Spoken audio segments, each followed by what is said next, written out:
दोस्तों आदाब, मैं हूं सदर आलम गौहर और आप देख रहे हैं सदर आलम यूट्यूब चैनल। आज मैं निदा फाजली की एक और तहरीर लेकर आया हूं। इसका शीर्षक, इसका उन्वान तो कुछ और है, इसका शीर्षक कुछ और है, लेकिन मैं इस टाइटल को बदल रहा हूं और इसका उन्वान मैंने दिया है एक थे निदा फाजली। आर.डी. बर्मन अपने हिंदुस्तानी फिल्मी संगीत की तारीख हैं। आर.डी. बर्मन अब हिंदुस्तानी फिल्मी संगीत की तारीख हैं। जब वो तारीख रच रहे थे, उस वक्त की चंद गवाहियों में एक मैं भी हूँ और वो मशहूर संगीतकार एस.डी. बर्मन के इकलौते वारिस थे। अपनी इस विरासत को उन्होंने सिर्फ अपनाया ही नहीं, इसमें अपनी जहानत का रंग भी मिलाया और देसी संगीत में विदेशी संगीत को इस तरह खपाया कि जब उनका नाम सामने आया और उसने पूरे देश में शोहरत का डंका बजाया।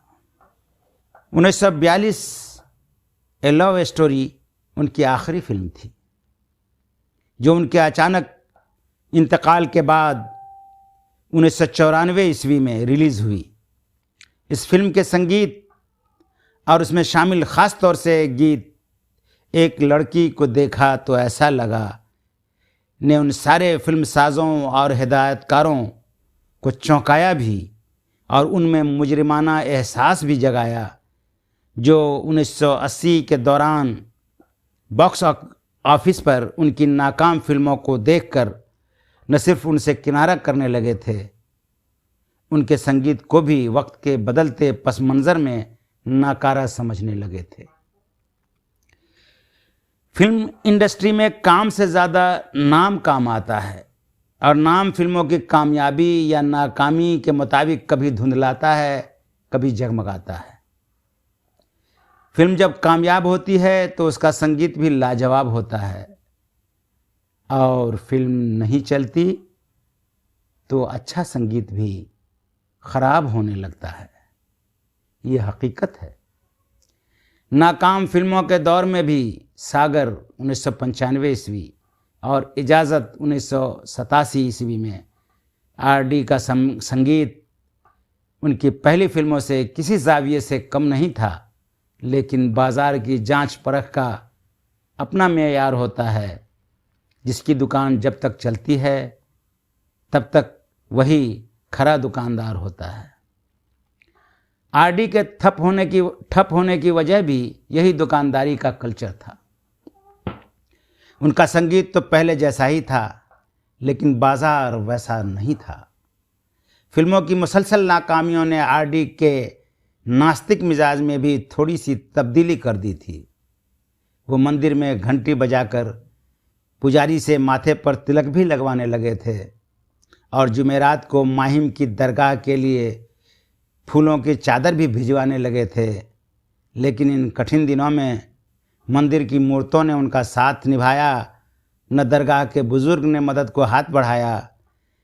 गैर मुनक़सिम पंजाब के मशहूर शायर पंडित हरिचंद अख्तर का एक शेर है, खुदा तो खैर मुसलमान था उससे क्या शिकवा। खुदा तो खैर मुसलमान था उससे क्या शिकवा, मेरे लिए मेरे परमात्मा ने कुछ न किया, मेरे लिए मेरे परमात्मा ने कुछ न किया। उस वक्त खुदा और परमात्मा दोनों अपने अपने कामों में मसरूफ़ रहे। कोई इनमें भप्पी लहरी के डिस्को फैशन को कामयाब बनाता रहा, कोई लक्ष्मीकांत प्यारेलाल के नाम को चमकाता रहा। खामोशी का ये लंबा परेड बोलते हुए पंचम दा के लिए भारी पड़ा। उनकी हेल्थ जो रात को देर देर तक महफिलें सजाती थी, दोस्तों के साथ रम्मी में वक्त बिताती थी, जाम पे जाम छलकाती थी, आहिस्ता आहिस्ता बुझने लगी। आर.डी. की ज़िंदगी में 1960 से 80 का पीरियड उनके संगीत की नई ऊंचाइयों का पीरियड था। इस दौर में उनकी धुनों के नए साउंड और ऑर्केस्ट्रा ने गीत प्रेमियों को मुतासिर किया और इसी अरसा में ओपी नैयर से खफा होकर आशा जी ने पहले पति का सरनेम हमेशा अपने नाम में जुड़े रखा। आशा भोसले उनके करीब हुई।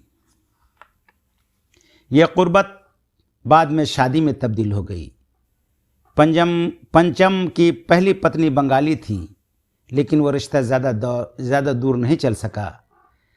आशा जी के साथ उनका ताल्लुक पंचम के संगीत की ज़रूरत भी थी और जवान तन्हाई को बहकाने की हकीकत भी। आरडी ने अपने कैरियर की शुरुआत अपने वालिद के मुआविन के रूप में की।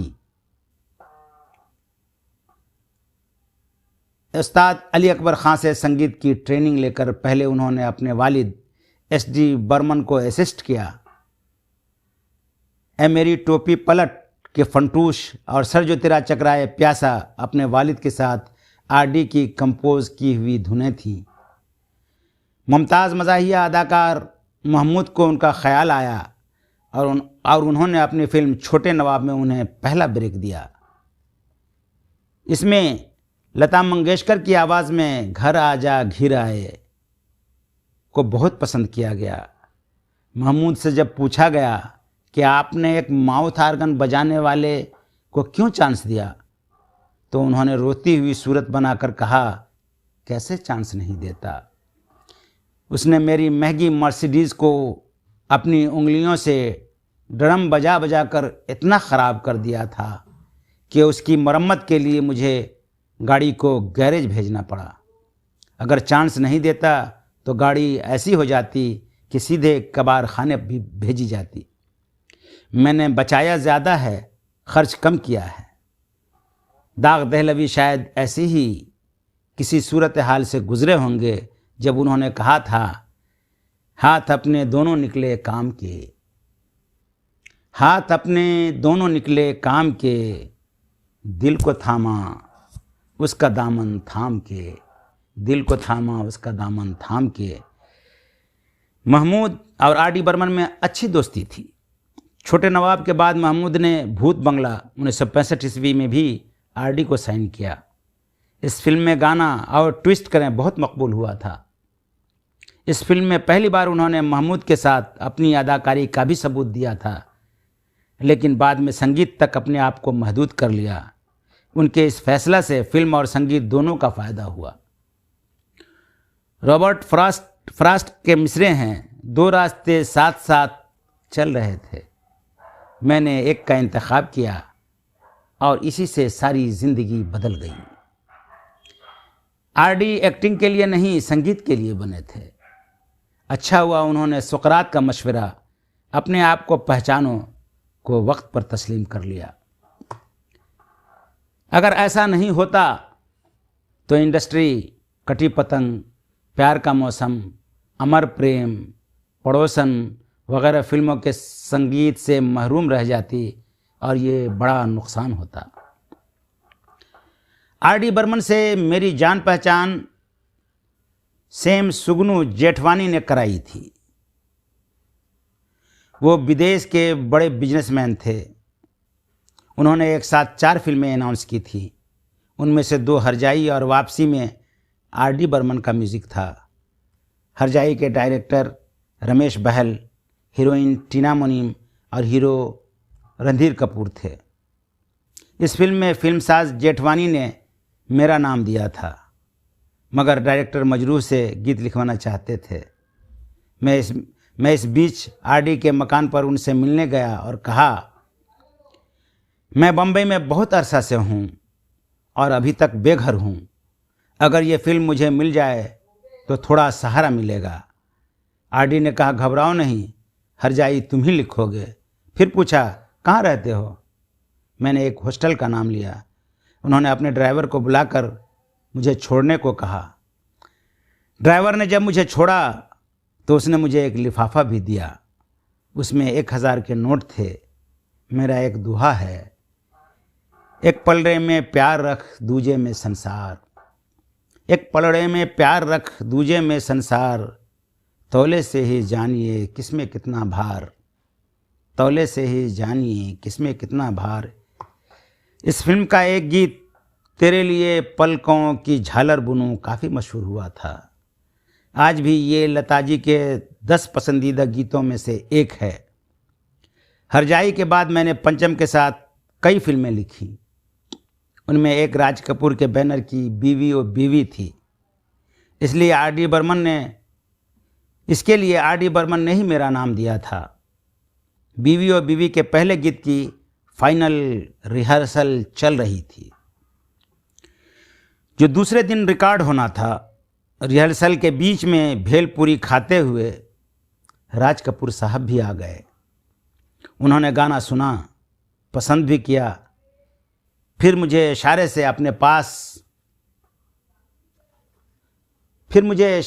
अपने पास बुलाकर पूछा, गीत में क्या लिखना है, इसके बारे में आपको किसने बताया? मैंने रणधीर कपूर की तरफ इशारा किया। उन्होंने कहा, यह तो ठीक है, लेकिन मैं भी इसके बारे में कुछ बताना चाहता हूँ। आपको टाइम हो तो कल चेंबूर कॉटेज में आए। आरडी ने मुझसे अलग से कहा, यह गाना तो गया, धुन तुझे याद है? अगर कल सवेरे तू चेंबूर पहुंचकर जैसा वो चाहते हैं वैसा वहीं लिख देगा तो गीत कल रिकॉर्ड होगा, नहीं तो ... मैं सवेरे राज कपूर साहब के पास पहुंच गया।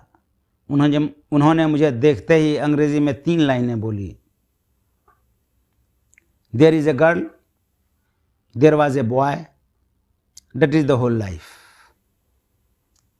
There is a girl, there was a boy, that is the whole life. एक लड़की होती है, एक लड़का होता है, दोनों में प्यार हो जाता है। मैंने उन्हीं के अल्फाज को बैठकर धुन में पिरो दिया। सदियों से दुनिया में यही तो किस्सा है, एक ही तो लड़की है, एक ही तो लड़का है, जब भी ये मिल गए प्यार हो गया ... राज कपूर को बोल पसंद आए और दूसरे दिन गाना रिकॉर्ड हो गया। आरडी सिर्फ संगीतकार ही नहीं, बहुत अच्छे इंसान भी थे। उनकी आवाज़ में महबूबा महबूबा गाना भी उनकी याद दिलाता है। 7 से 7 तक 7 सुर, 7 सुरों में राग। 7 से 7 तक 7 सुर, 7 सुरों में राग। उतना ही संगीत है जितनी तुझ में आग, उतना ही संगीत है जितना तुझ में आग। मजमून ख़त्म हुआ। शुक्रिया दोस्तों। अगले वीडियो में मैं फिर मिलता हूँ किसी नई तहरीर के साथ, निदा फाजली के किसी मजमून के साथ। आपने अगर मेरा चैनल सब्सक्राइब नहीं किया हो तो सब्सक्राइब कर लें, दोस्तों में शेयर करें और कमेंट करके इस वीडियो के बारे में अपनी राय से मुझे आगाह करें। तब तक के लिए अलविदा। अगले वीडियो में फिर मिलते हैं। शुक्रिया, बहुत बहुत शुक्रिया।